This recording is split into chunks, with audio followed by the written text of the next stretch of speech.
CM से जुड़े office of profit मामले में चुनाव आयोग की सिफारिश राजभवन पहुंचने के बाद पूरे राज्य की नज़र अब राजभवन पर टिकी हुई है।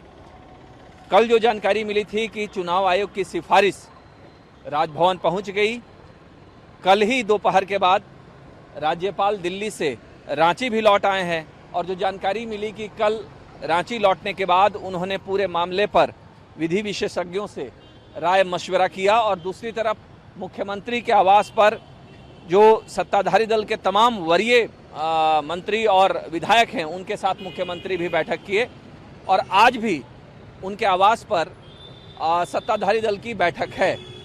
अब ये देखना है कि आज क्या कुछ होता है और पूरे राज्य की नज़र इस वक्त राजभवन पर टिकी है कि राज्यपाल उस पूरे मामले में क्या आदेश जारी करते हैं, यहाँ कब मुख्यमंत्री पहुँचते हैं, क्या वहाँ से चिट्ठी विधानसभा अध्यक्ष को जाती है, क्या कुछ होना है, इसी पर सबकी नज़र टिकी है। और बैठकों का जो दौर है, जो मंथन है, वो हर स्तर पर चल रहा है। सत्ता पक्ष का अपनी तैयारी सत्ता पक्ष कर रहा है, दूसरी तरफ मुख्य विपक्षी दल भाजपा ने भी अपने तमाम विधायकों को रांची में रहने को कह दिया है। कांग्रेस ने भी आदेश जारी किया है कि सारे विधायकों को रांची में रहना है। झामुमो के विधायक भी रांची में जमे हुए हैं। तो अब सब कुछ निर्भर करता है कि राजभवन से क्या कुछ निकलता है। अभी इस वक्त हमारे साथ हमारे सहयोगी भुवन किशोर झा भी हैं, उनसे बात करते हैं कि भुवन, कल तो दिन भर जो हम लोगों ने चीज़ों को देखा कि कैसे सीएम आवास पर बैठकों का दौर चला और आश्वस्त नज़र आ रहे थे कि नहीं, सरकार को कोई खतरा नहीं है, जो कयास लगाए जा रहे थे। उसके बाद ये भी आरोप हुआ कि जब सीलबंद लिफाफा आया है तो ये बात कहाँ से आ गई कि मुख्यमंत्री को अयोग्य करार दिया गया है। तो ये तो जेएमएम का आरोप था। अब आप बताइए, ये तो चीज़ें पीछे छूट गई हैं, अब सब कुछ राजभवन पर है, तो क्या कोई जानकारी मिल रही है कि राजभवन में क्या कुछ चल रहा है, कोई सूत्र से जानकारी?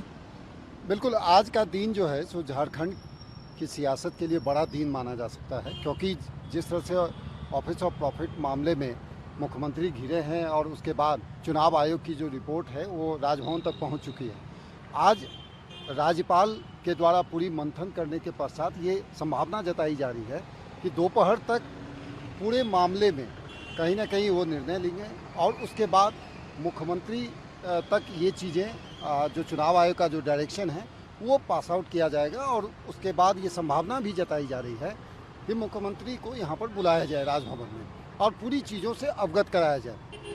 जो आज जो चल रही है, जो बैठकों का जो दौर है, खास करके जो महागठबंधन के अंदर में जो सत्तारूढ़ दल हैं उनके विधायकों की बैठक है और उस बैठक में भी ये मंथन होगा। हालांकि मुख्यमंत्री को नेतरहाट भी जाने का प्रोग्राम है, कार्यक्रम, सरकारी कार्यक्रम भी है वहाँ पे, लेकिन उससे पहले ये चीज़ें आ रही हैं कि यहाँ पर बैठक होगी और बैठक के बाद उसमें तय किया जाएगा सत्तारूढ़ दल के द्वारा कि आखिर जो परिस्थितियाँ बनी हैं उसमें क्या किया जाए।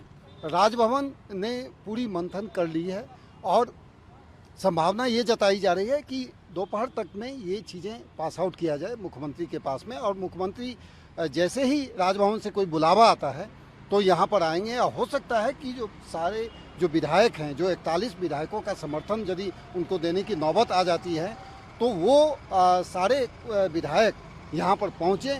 उसके बाद जो झारखंड की जो सरकार के अंदर में जो चल रही हैं बातें वो स्पष्ट हो पाएंगी कि आखिर किस दिशा में चल रही है ये चीज़ें। जी बिल्कुल। देखिए, अब सब कुछ राजभवन पर निर्भर कर रहा है कि आगे क्या कुछ होने वाला है। और मैं बता दूं कि जो ये मामला 10 फरवरी को उठा था, रघुवर दास ने सबसे पहले सीएम के नाम से अनगढ़ा में जो स्टोन माइंस आवंटन का जो मामला था उसको रघुवर दास ने उठाया था, प्रेस कॉन्फ्रेंस किया था और 11 तारीख को एक डेलीगेशन बीजेपी का आया था और गवर्नर के सामने अपना ज्ञापन दिया था। और उसमें जो 2 बातें उठाई गई थी कि एक तो जनप्रतिनिधित्व अधिनियम 9A की जो धारा है उसकी बात हुई थी कि उसमें उल्लंघन हुआ है और दूसरा प्रिवेंशन ऑफ करप्शन एक्ट के कुछ धाराओं का भी जिक्र किया गया था कि मुख्यमंत्री ने चूंकि बतौर वो खान मंत्री भी हैं तो उन्होंने पद पर रहते हुए भ्रष्टाचार किया और अपने नाम से स्टोन माइंस लीज का जो है आवंटन कराया। तो 2 तरह के कानूनी प्रावधान का हवाला देकर बीजेपी ने शिकायत दर्ज कराई थी। अब चुनाव आयोग की सिफारिश में क्या कुछ है, लेकिन जो जानकारी मिली है कि मुख्यमंत्री की जो विधायकी है उसको अयोग्य करार देने की बात उसमें है, जो अभी तक की चर्चा में बात सामने आई है, जो सूत्रों से जानकारी मिली है। लेकिन क्या डिपार्टमेंट का भी कोई मामला है, ये चीज़ें अब तक स्पष्ट नहीं हुई हैं। जो जानकार कह रहे हैं कि सारा कुछ इस बात पर निर्भर करेगा कि उसमें कोई डिपार्टमेंट का भी कोई मसला है या नहीं। लेकिन एक चीज़ है कि तैयारियां सारी तरफ से हो रही हैं।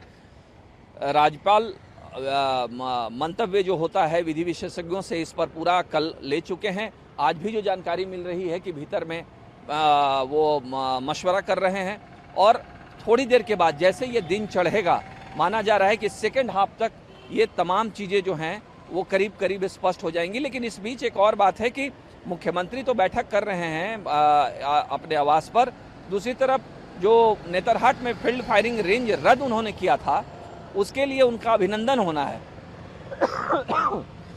और जानकारी है कि उनका शेड्यूल है 1:30 बजे उनको नेतरहाट भी जाना है। तो क्या नेतरहाट जाते हैं, वहाँ से लौट कर आते हैं, उसके बाद उनको राजभवन आना होगा, या कोई अलग उनको वो समय लेते हैं राजभवन आने के लिए? ये तमाम चीज़ों पर अब सबकी नज़र होगी। अब देखना है कि सेकेंड हाफ तक क्या कुछ सामने निकल कर सामने आता है।